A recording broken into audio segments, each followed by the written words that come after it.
Good morning, all of you. Welcome to our Maxman channel. தங்கம் இன்னைக்கு நம்ம பார்க்க போகிறது 12th 4th chapter Inverse Trigonometry. அதில் example 417 தான் பார்க்க போகிறோம். 417ல second sum. பாருங்க, simplify tan inverse tan 3 pi by 4. புரியுதா கண்ணா? கண்ணா நல்லா ஞாபகம் வச்சுக்கோ. 3 pi by 4. pi by 4னா 45. 45 டிகிரியை 3ஆல் பெருக்கும்போது 135. ஓகேவா? இப்போ நான் டேனுக்கு உனக்கு டேன் இன்வர்ஸையும் டேனையும் எடுத்து அப்படியே 3 pi by 4 ஆன்சர் போடலாமா வேண்டாமா அப்படிங்கிறதுக்கு நான் சரியாக தப்பான்னு சொல்ல போகிறேன். நல்லா கவனமாக பாருங்கள் கண்ணு. டேன் இன்வர்ஸுடைய ஃபார்முலா தான் எழுத போகிறேன். டேன் இன்வர்ஸுடைய டொமைன் என்ன, ரேஞ்ச் என்ன அப்படின்னு. டேன் இன்வர்ஸுடைய டொமைன் கண்ணு minus infinity to plus infinity. அதனுடைய ரேஞ்ச் பார்த்தீங்கன்னா minus pi by 2 to plus pi by 2. இதுதான் நமக்கு ரேஞ்சு.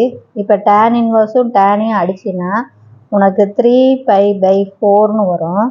அதாவது 135 டிகிரின்னு வரும். 135 டிகிரி. இது கண்டிப்பாக மைனஸ் 90க்கும் ப்ளஸ் 90க்கும் இடையில இது இருக்காது. does not belong to minus pi by 2 to plus pi by 2. pi by 2னா நமக்கு என்ன 90 டிகிரி தானே. அப்போ நம்ம அப்படியே அடிக்கக்கூடாது. இந்த ஆங்கிளை சிம்பிளிஃபை பண்ணணும். நான் சொல்கிறது புரியுதா சாமி? இது கொடுத்துருக்கிற கணக்கு. டேன் இன்வர்ஸோடைய ஃபார்முலா எழுதுகிறோம். டேன் இன்வர்ஸோடைய domain minus infinity to plus infinity, range minus pi by 2 to plus pi by 2. அப்போ நமக்கு 3 pi by 4னா 135 டிகிரி.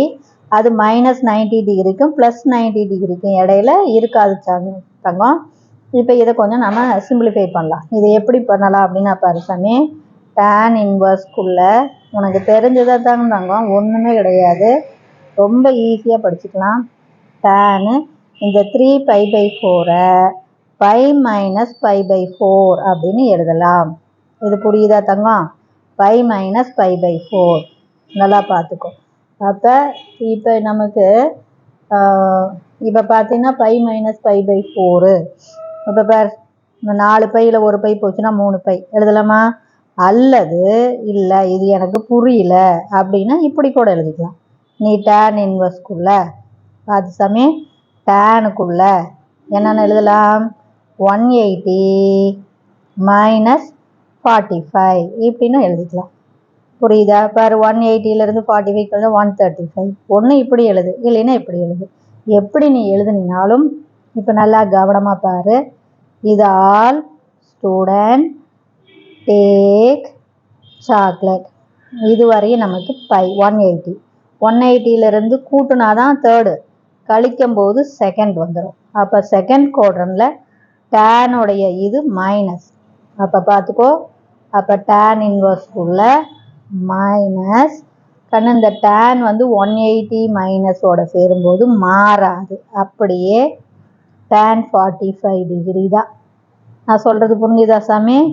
பாரு கண்ணு, 180 மைனஸ் கண்ணு இதுவரையும் போட்டால் 180 கழிச்சோம்னா செகண்ட் குவாட்ரண்ட். செகண்ட் குவாட்ரண்ட்டில் டேனுடைய சிம்பிள் மைனஸு. டேன் 180 மைனஸோட சேர்ந்தால் மாறாது.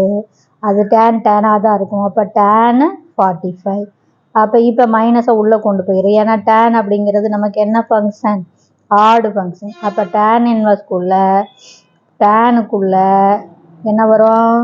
மைனஸ் 45 டிகிரி அப்படின்னு வந்துடும். இப்போ டேன் இன்வர்ஸும் டேனும் கேன்சல் ஆகி நமக்கு மைனஸ் 45 டிகிரி. இதை மைனஸ் பை பை 4ன்னு எழுதலாம். இது கண்டிப்பாக பிலாங்ஸ் டு எதுக்குள்ளே இருக்கும்? மைனஸ் பை பை 2க்கும் ப்ளஸ் பை பை 2க்கும் இடையில இருக்கும். அப்போ நம்ம ஆன்சர் மைனஸ் பை பை 4. இதுதான் நம்ம ஆன்சர். இது புரியுதா சாமி? இதில் ஒன்றுமே கிடையாது, பார்த்துக்குங்க. அதாவது டேன் இன்வர்ஸுடைய ஃபார்முலா எழுதுறீங்க.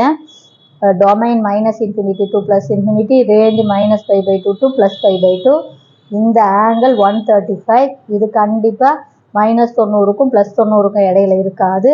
அப்போ இதை என்னென்னு எழுதலாம்? நம்ம டேன் இன்வர்ஸ்குள்ளே tan pi minus pi by 4ன்னு எழுதலாம். பாரு, 4 பை 4 பையில் ஒரு பை போச்சுன்னா 3 பை பை 4ன்னு எழுதலாம். அல்லது 135 180 மைனஸ் 45ன்னு எழுதலாம் பாருங்கள். 180ல் 45 கழிச்சிங்கன்னா 135. ஆக மொத்தம் இதில் பார்த்தீங்கன்னா இது வந்து செகண்ட் குவாட்ரண்ட். அதாவது 180 அதுலேருந்து ஆங்கிளை கழிக்கும்போது செகண்ட் குவாட்ரண்ட். செகண்ட் குவாட்ரண்டில் டேனுடைய சிம்பிள் மைனஸ். டேன் வந்து 180 மைனஸோட சேரும்போது மாறாது. அப்போ tan 45 அல்லது இதில் கூட நீ போடலாம் செகண்ட் குவாட்ரண்ட் அது மைனஸு. டேன் பையோட சேரும்போது மாறாது. அப்போ tan π/4 அப்படின்னு போடலாம். இந்த மைனஸை உள்ளே கொண்டு போனீங்கன்னா -45. அப்போ -45 tan இன்வர்ஸ் tan அடிபட்டு இதை வந்து -π/4ன்னு போட்டுக்கலாம். இது கண்டிப்பாக -π/2க்கும் +π/2க்கும் இடையில இருக்கும். இது புரிஞ்சுதா தங்கம்? இல்லை ஏதாச்சும் டவுட்டாக இருந்தால் கேளுங்க. Wish you all the best. Thank you.